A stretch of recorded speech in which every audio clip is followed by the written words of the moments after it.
ধ্বংস করে ফেলা হয়েছে শেখ মুজিবুর রহমানের বাসভবন ধানমন্ডি ৩২।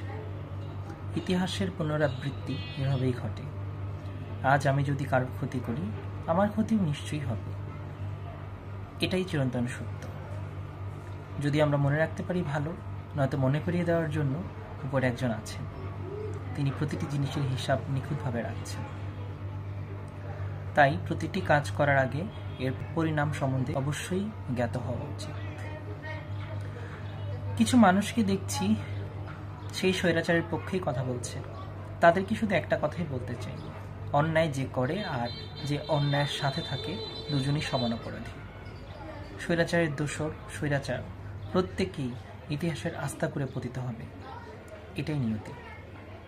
তবে মানবিক দিক থেকে অবশ্যই খারাপ লেগেছে যে একটা কালের সাক্ষী, একটা বিরাট ইতিহাসের সাক্ষী একটা বাড়ি ধ্বংস হয়ে গেছে।